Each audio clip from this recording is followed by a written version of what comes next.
This episode of Capes and Lunatics is brought to you by Tweaked Audio. Get awesome headphones, go to tweakedaudio.com and use the coupon code Southgate to get 30% off, free shipping, and a lifetime warranty. Or you can get there through the link on our website, southgatemediagroup.com. This is Luca Perich, and you're listening to the Capes and Lunatics podcast.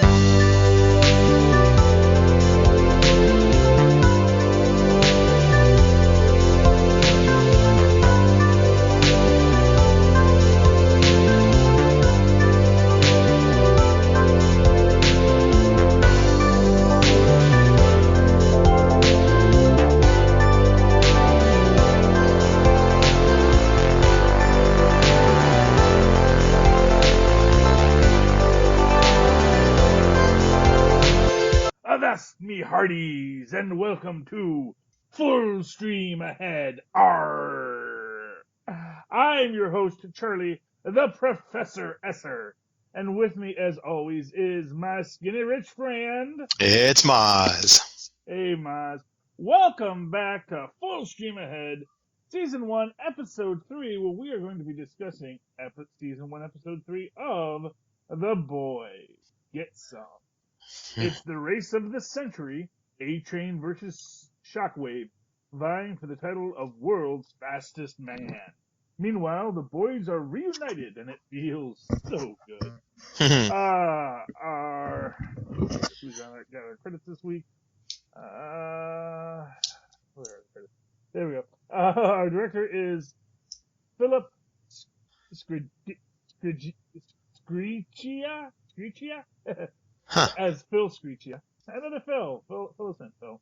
And we, of course, got George Mastras and Eric Kripke. Our writers getting the developed by credit. George Mastras is our written by. Eric Kripke is the developed by. Garth Ennis and Derek Robertson gets our based on the comic books by credit. And then we just get to our cast. And, wow, so we open up right where we left off last week with a Bloody Huey. De-bloodifying himself, I guess you could say. Yeah, blood and guts, too. Lots of guts. Yeah. Well, you blow up a guy, there's going to be leftovers. You know? Yeah, and that got me thinking in that moment as he's wiping all this blood off of him, I'm like, wouldn't his insides be invisible too? But then I remembered, no, it's just his skin that is. But then, when they scrape up body parts, they're all invisible. At no point did I see like a point of severed, where you could see the inside of the flesh. Well, and what I would say, I can't quite. I think you do see something. Okay, fair enough. A few minor things, but what it is his body still has integrity. So essentially, what happened is, he blew up from the bowels out. Yeah. So really, most of his body is still completely intact. Yeah. So it's just the soft, mushy bits in the bottom that got broken apart. So and that's where the blood is. The blood, the poop, the etc. That all. I forgot about the poop. Obviously, there must have been a good deal of poop too. Wow. Well, at least a little. Yeah, I didn't. You never think of that. That's hilarious. Yeah, because he does pee. We know that. So he must poop as well. Though we don't know when the last time he had a good bowel movement was. So he may not have had anything to go right then, but you can imagine there's something in the mix. So. Right. Basically, wash your hands really well after that. Use some antibacterial soap. Yeah. So they clean up the site, and then we go to Starlight seeing Madeline, right? Yes, and Starlight is expecting to get the old heave ho, but as luck would have it, the girl came forward. Yay! That was good. And so she's testing through the roof. Now everyone's so pleased that she went up and beat up these rapists, and who wouldn't be? But then Vought wants to change her image accordingly. And I first off, I don't necessarily get where they're going with it, except that I guess the idea of sex sells. Right. And I guess on some level you kind of get the feeling that they probably always had this costume in reserve. They were always just waiting for the chance to run it up the flagpole, as it were. Yeah. But I do feel it seems a little I don't want to say cheap, but it does feel like contrived. That oh no, we're going to do this now, and Yeah. not What I much you can did do like about it. about this scene was how straightforward Madeline is in that situation in dealing with talent, so to speak, She's like, Yeah, well, no, sort of meandering about and sort of lightly just trying to cajole a person. She's like, no, this is the way it's going to be done. I mean, regardless of how abhorrent and ruthless her intentions are or what have mhm. you, but how she handled that was impressive. Well, yeah, exactly. And for what it's worth, obviously this is the business of show. And that's why she is where she is. Exactly. We're not in, as much as we like to do superhero things and we do superhero stuff, we are selling a story. And that was actually one of the Mm, things I really loved in this was the writer mm. who what's funny is like the African American writer, I want to get his name. He's not Dave Chappelle. But dang, he looks like Dave Chappelle. Is that Malcolm Barrett, I think? Hmm. Maybe. Yeah, but he shows up later. Yeah, I believe that's Malcolm Barrett. He shows up a few other times in this episode, or not in this episode, but in this series. Right. He has a lot of backstory that's very interesting. Hmm. Um, and and it's funny because I didn't even realize when I saw him in this episode that oh wow, that's the guy I remember from that later episode, and I hadn't even put together they were the same guy until like I just see this moment. He was actually in last episode too, pitching some writing stuff. So, and it's an interesting take on how they're going to go about, you know, tracking tracking this all down. Now they go to I the think from lake. here we I'm go sorry, to what? Huey and Frenchie Yeah. going back to Huey's place, right? Uh, yeah, because that's when he just starts tearing apart his room when he's getting Yeah. crazy and Yeah, stuff. it was So funny. He had an A Train toy. Like he was yeah, a fan of A Trains before then. That's really interesting. oh yeah. Well, I mean, the truth is that this is a world where with superheroes, Yeah. and you know, it's why wouldn't you be a fan of A Train? He's the Right, world's right. No, I fastest just, man, sort of you would think that he always had this sort of attitude towards the superheroes, but no, he was really heartbroken when all this happened, not just because he lost his girlfriend, but because he lost that fantasy. Well, exactly. I mean that's the thing. It's like for the vast majority of people in this world, superheroes are just what they appear to be. Yeah. They're superheroes. They are these people of amazing talents and skills who we are just super impressed by and are so happy to see and work with and believe in. Because this is a world where, yeah, there's magic. Santa Claus may not be real, but the Homelander is. Mm, And it's very easy to not look too deep into it to see where it's going wrong, because obviously Vought does not want anyone to. You know what I yeah, mean? That it's yeah. it's just as important to Vought that no one finds out about this stuff. To the extent that it would not surprise me that Vought has had to ice a super or two over the years Yeah. because they're gonna be Yeah. wrong. It's like no, you think you're something. Let me explain how this all works. You even see this a bit last episode when you know Homelander threatens Deep. no, well, a little bit, but no, actually, when I was going to say when Madeline makes the point that the chairman wanted Homelander to do something. Mr. Edgar. Yes, and you could see Homelander kind of get taken aback by that, Yeah. like almost like he was afraid, like these guys do have a power even over Homelander. Yeah. Homelander is Superman, but they got their pocket full of kryptonite too. Yeah. Uh, and I think that is a very telling aspect of the story Hmm. because if Homelander does in fact have a kryptonite, if there is a way that these people can be controlled, and I think by the end of this we get the idea of what that is because we find out about Compound V. Well, we don't find out everything about Compound V, Yeah, but what does that mean to Homelander? Why would Compound V mean anything? Like, why would that be leverage against Homelander? Because he doesn't need it. He's the ultimate superhero, right? Do we know that? Oh, fair enough. But isn't that the way they're painting him? Well, I guess maybe he's... So here's what we can say. We can say that you can be a hero and not be on Compound V, because obviously Starlight was born with her powers. So you're saying he's getting something out of Compound V also, like he's constantly on it. Maybe he could be choosing. We don't know. And of course he would. Well, if he's that powerful, maybe. And if he's that sort of single-mindedly lusting after power or, exploits, I guess. But we also see, and we see how with A-Train, how it does ramp him up. Yeah. Where it doesn't matter how fast he can go even faster with it. To where when he's running against Shockwave, it's like he lapped him, Right, he wasn't even in the photo. Yeah, exactly, and that is super telling. And yeah, we see, it is very interesting. We also see with, Pop Claw, which I really enjoyed the scenes with Pop Claw. Yeah. I love how they break in, and I love just Huey just totally pulling his own weight in there.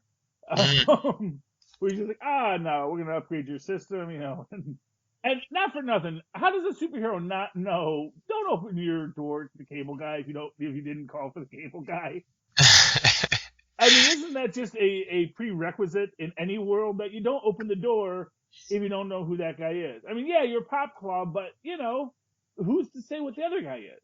I think that maybe there's something to the fact that she's just as ignorant to technology as Butcher and Mr. Milk are, Yeah, that could be it. It's just, and that's what they're counting on because, and what we see with Pop Claw is that clearly her superheroing was very B-list, and she mostly makes her money appearing in movies as Pop Claw. Yeah. That you kind of get the feeling that Pop Claw is kind of like you kind of get the feeling that she's like a chick Wolverine. And so she's super popular because she is grounded. But of course, if all the scenes are set, then you can do all those amazing things, and everyone just knows you're Pop Claw Bub, and she's all that. But at the same time, she's probably not all that. Yeah. That's the limitations of it. Yeah, but that is that they do break into there. Before that, we actually have, of course, Butcher trying to recruit Mother's Milk back into it.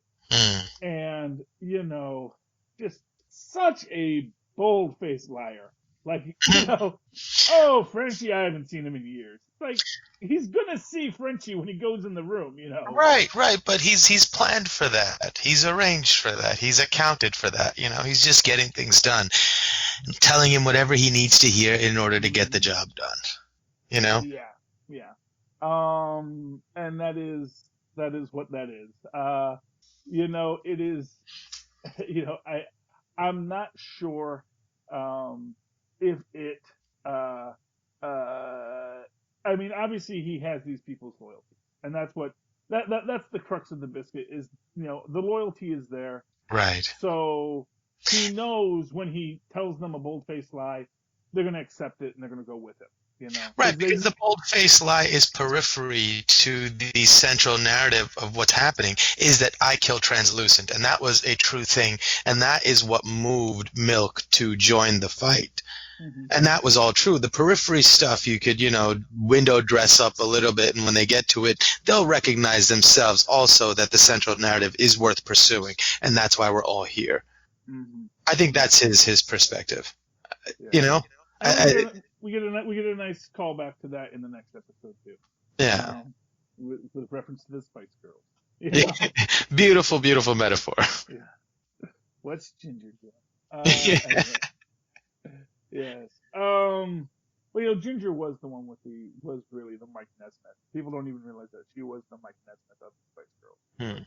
She was the one that actually was a professional studio artist and singer before they built the rest of the group around her, essentially. Yeah. And it's interesting, in this sort of their little reunion in the van, you get a hint that, like, Frenchie had something to do with whatever happened with Mallory. Yeah. Well, yeah, because he looked the other way with Lamplighter. Yes, but we get a little bit more of that, but I still don't know. And then isn't, like, Lamplighter in the beginning of the first episode, they're like, he's on a mission somewhere? Yeah, or was it that he retired? I forget if he retired. No, or that he's on a very special mission. And then I remember... No, that was the cover story that we're going to do for Translucent, that he was on a secret mission, and that's why no one could see him. Didn't they mention that initially about Lamplighter in the beginning? I thought it was a retirement. I thought it was a retirement. He was a retirement. Okay, gotcha. Although, how he got retired is the question. And it, honestly, from what we understand, because do we get in this one what happened to Mallory? What? No, we don't. No, that's next episode? Okay. Even in next episode, it just so slightly hints at something. Because at this point, I'm thinking that Mallory was the victim of whatever happened. And then in the next episode, it sort of paints it a little differently. That I don't know. But I still have no idea what's going on. And I've only seen this in the next episode. Yeah, okay. No problem. Yeah. Well, I know from the next episode, from what I got from it. Okay. Yeah, it was something else. We'll talk about the next episode. Yeah. But so Frenchie. And then from here, I think we go to emotions and he broke protocol because he got emotionally involved. Yeah. And that's the danger. And that's what Mother's Milk doesn't want happening again, because if you get emotionally involved, it's going to be hard to stay on top of all of this, and it's going to be hard to defeat all of this because. You got emotionally involved. You got pulled in the wrong direction. You weren't paying attention to what needed to be done at this time in this scene. And I feel like that is the inherent conflict between these two. Yeah. But again, I think that Huey, again, in this situation where he is showing he's capable, really kind of quiets the two, because he is an X factor to them, and they don't know exactly quite how to take him yet. Yeah. Although by the end of it, you do see, Mother's Milk, essentially saying, whatever it takes, right? Whatever it takes. And you can see, Huey kind of going, well, maybe not whatever it takes. Maybe not whatever, I know, but Huey constantly surprises me in that he has these moments where he's confronted with tough moral decisions, and he comes out the other side always, making the sacrifice. Yeah. Well, and that is why he's Huey. That is why he's the star of the show. Yeah. He's so powerful a character. They had to get Simon Pegg in here. Just because they didn't want to do it without him, even though he couldn't play Huey anymore. So, yeah. I like that scene with him and Huey in the room as well. It was tense. It was awkward. It was, had so much like potential energy hanging in the room. And as he's leaving, I love how Frenchie sort of gives him a little bit of perspective. He's like, man, you're over here sulking and whatever, but you have it really nice. Pay attention to that too. I thought that was kind of cool. Yeah. It was very cool. We also, in this episode, we get Huey figures out that the girl he spoke to in the park is Starlight, and they go and have overpriced cheese fries at the stadium, as you do, and they get to have a nice little, conversation and moment and really connect. And it's one of these things where it's like almost, this is going to end poorly for poor Huey. Yeah. Because you can feel like these two kind of are connecting on a human level. Yeah. And that's rough. That is rough because, they want to. And,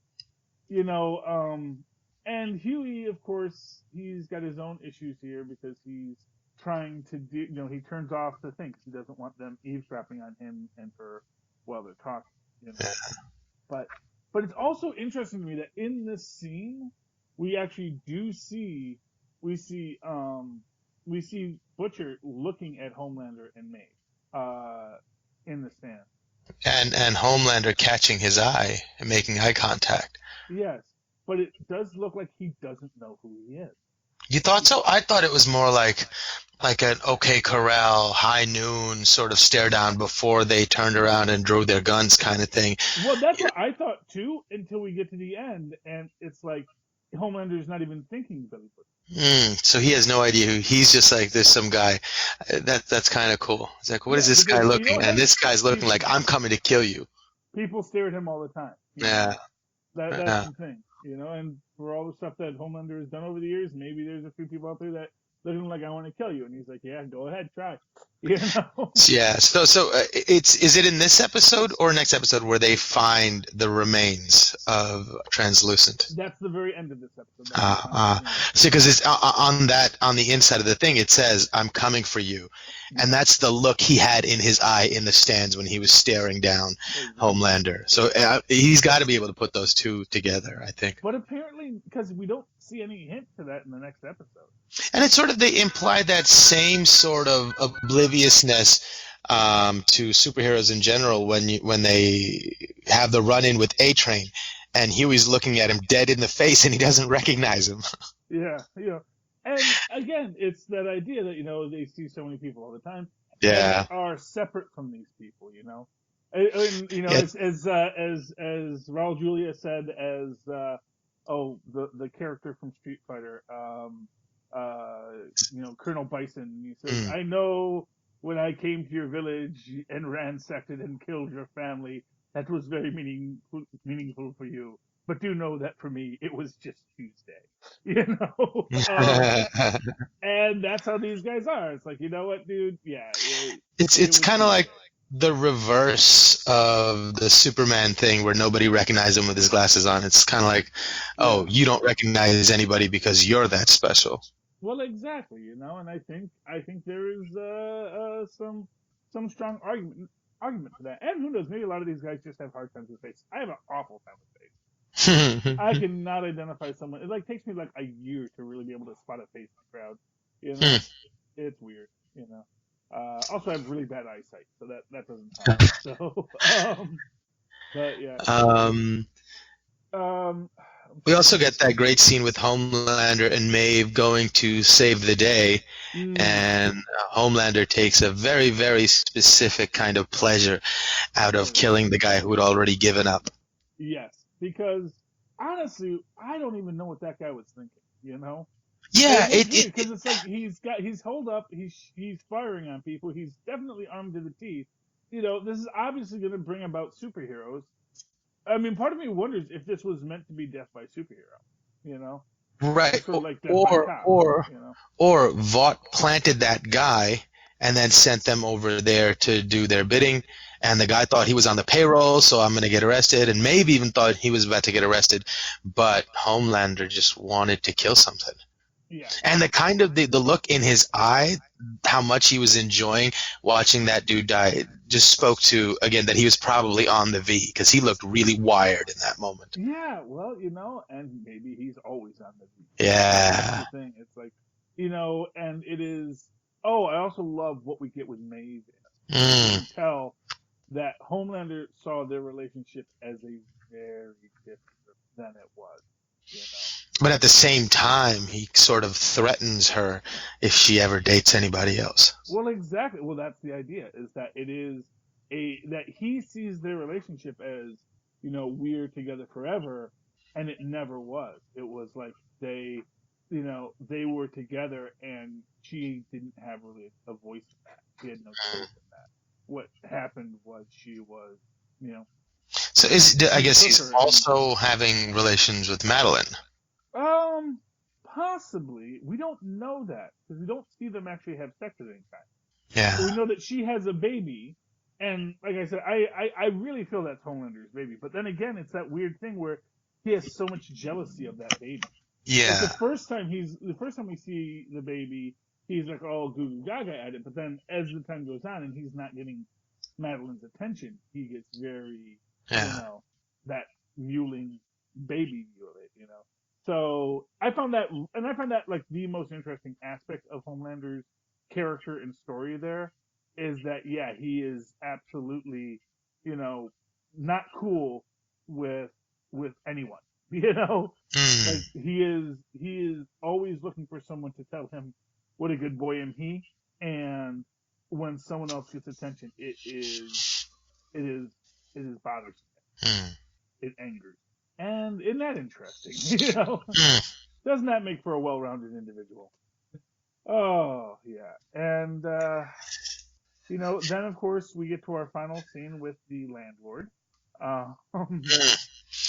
So what do you think, mechanically speaking, happened there? Did something else come out of her, or was just her super-powered expulsion or did she squeeze that hard, or what? Or were there like claws that come out of there too? No, it was. I took it to be just his head was crushed between her thighs. Huh. That as she climaxes, the muscles tense, and and as happens, and because she, of course, in that scene, as we see, she is whacked out on the V. Because you see when she's dosing, how blurry everything gets, how disconnected. And she's like squatting 1,000 pounds. Oh yeah, exactly. But that's the idea, is that she's on the V and she is separate from the overall world of it. She just sees what she's doing and she is in that spot. And of course, when you're on the V, obviously everything's cranked up to 11. So the idea that she could trade some sex for rent seems like a good idea to her at the time. Yeah. And that poor damn landlord. Right. I just feel so bad for that guy. Should know better. Should freaking know better. Yeah, but it's he got mesmerized. That happens, Yeah, exactly. It's like you don't know, maybe she was giving out some kind of pheromones or something. Yeah, I mean, and there was all those pictures on the wall, and he was an old man. It's like, I can see where it's coming from. You know who I feel bad for?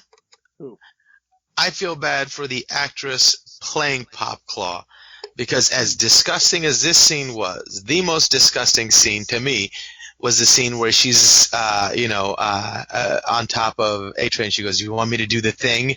Yeah. Then he goes, "Yeah, do the thing." And she goes up and like puts his whole toe in her mouth. Ugh. that was so disgusting. I mean, they put boundaries, but like, oh my God, that was just like in an uncomfortable, not even like a cool disgusting or whatever. It was just like, And apparently that's A-Train's thing. Yeah, I mean, I can understand it because like he runs, his feet are his thing. I can understand that. I think it was a cool little thing that if he was gonna have like a quirky, weird fetish thing, that would be it. It would be the fun. Yeah. Well, and also let's face it, that's just the go-to for.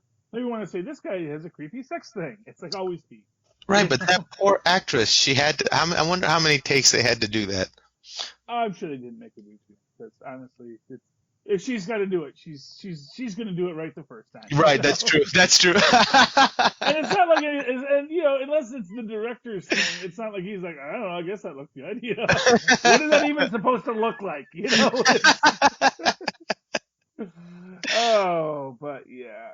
So, but now they have Pop Claw, who's going to spill on Compound V, which is going to lead to our next adventure next week in The Female of this. In the meantime, Mozz, how can people find you? Oh, do you want to do the Hardys for this episode right quick? Oh, yeah. Oh, okay. So I'm going to say, so for me, hardest working man in show business this week is our landlord. He had to put up with so much. So hardest working actor is, let me see if I can find him here. Might have been, gotta go to the full cast list 1 second. So for mine, I'm going to say the hardest working actress this episode was by far Pop Claw. Oh yeah, Pop Claw. That was actually going to be my hardest working. Brittany Allen. Yeah, yes. Brittany Allen, definitely hardest working actor in showbiz this week for that disgusting scene with A-Train's feet. Yes. And it is Christian Bacco as Alexi Lutz is our landlord who Those two, they really carried this entire episode, I gotta say. And special nod to Madeline again this week. Yes. She is always good. She doesn't do much in the show, but she is really good at it. Okay, so in the meantime, Mozz, if someone would like to say who they feel is the hardest working person in show business on this show, how can they find you? Or they can email me at mozzmanzor@gmail.com or find me on Facebook under Mozz Manzor. That's MOZZMANZOOR. And of course, if you'd like to write to me in that old-fashioned email way, the way our Mozz and Foz once did, you can do so at superconnectivityblog@gmail.com. That's superconnectivityblog, all one word, @gmail.com. And of course, follow me on the Twitter as I live tweet things when I feel like it, whenever that happens to be. At Charlie Esser, that's CharlieEsser. Look for the two E's in the middle. For quality. Bing! There we go. Avast me hearties! A female off the starboard bow next week. Please tune in with us to Full Stream Ahead. And in the meantime, keep your rudder in the water and your powder dry. Arr.